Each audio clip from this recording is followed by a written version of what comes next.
With hundreds of Iranian drones and missiles coming across to Israel, we asked but one pertinent question: why does Iran hate Israel? Iran's hatred towards Israel draws from its history, where it fought against its direct neighbors, the Palestinians, and the Sunni Muslims.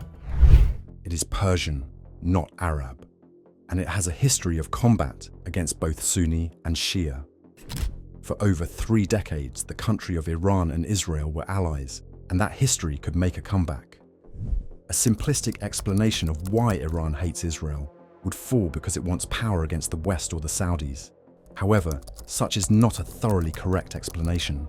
Upon making a deep dive into Iran's hate for Israel, one was able to find just why these former friends became enemies. These range from the need to have power against the West or the Saudis, the Sunni-Shia divide, and to some extent, Iran's potential to regain its former allies' status. A long history of friendly bilateral relations existed between Iran and Israel, as Iran was one of the first Muslim countries to recognize Israel.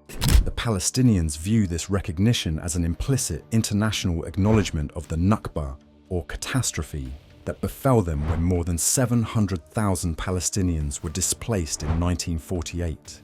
Israel had established relations with non-Arab countries, including military and security ties with Iran. However, in 1979, an Islamic revolution in Iran sent relations into a tailspin. Shah Mohammad Reza Pahlavi was toppled, succeeded by Ayatollah Ruhollah Khomeini, who boasted of a policy of confronting world powers.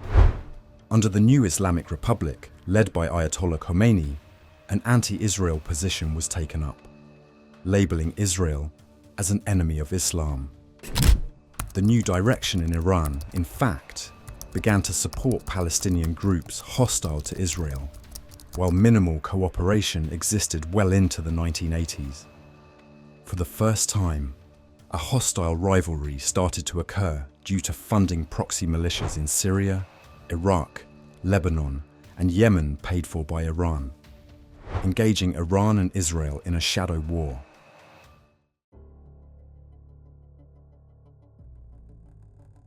Israel is presumed to have nuclear weapons, but maintains ambiguity approach, while Iran denies ownership of nuclear weapons and denounces applying its civilian nuclear program to become a nuclear-armed state. The global nuclear watchdog found uranium particles enriched up to 83.7% purity at Iran's Fordo site. Iran has been enriching uranium to 60% purity for more than 2 years, in breach of its 2015 nuclear deal with world powers. That deal has been on the brink of complete collapse since former US President Trump unilaterally reimposed sanctions on Tehran in 2018. The Iranian nuclear program, which it maintains is peaceful, has been the main target of Israeli attacks since the early 2000s. The highly sophisticated Stuxnet computer virus was believed to have been introduced by Israel and the US via an infected USB drive to target centrifuges enriching uranium. The attacks continued into the 2020s when Iranian nuclear facilities were damaged and nuclear scientists were targeted. Iran has long supported armed groups targeting Israel and the US military, including Hezbollah in Lebanon, Hamas, and Houthi rebels in Yemen. Hezbollah has fired rockets into northern Israel since the outbreak of the Gaza war.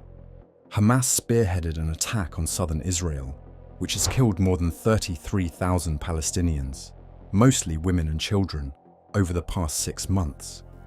Houthi rebels have also fired missiles at the Israeli resort town Eilat and attacked shipping vessels, which they say are in support of Hamas. Iran backs the Syrian regime of President Bashar Assad, and Israel says Tehran uses Syrian territory to transfer missiles and weapons to Hezbollah in Lebanon. With that as background, the State of Israel has carried out hundreds of airstrikes inside Syria to break up that flow of weapons, and the Iranian general that got killed in the consulate strike was a linchpin in that logistical chain. Now Iran fires 181 missiles at Israel, On the 1st of October 2024,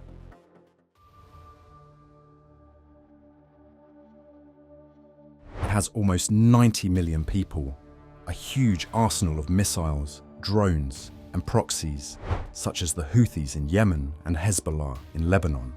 But it still lacks modern air defense systems and fighter aircraft. Reportedly, Russia is working with Iran to develop those, with a possible sale of Su-35 fighter jets in exchange for military backing in the war on Ukraine. In comparison, Israel boasts one of the most state-of-the-art air forces in the world, comprising a minimum of 14 jet squadrons, among them the latest F-35 stealth jets.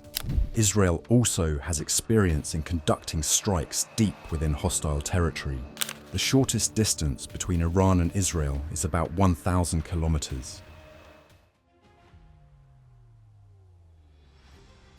Iran has created an axis of resistance in the Middle East, its most important alliance being with Syria. Civil war survived. Iran and Russia came for the salvation of the Syrian government.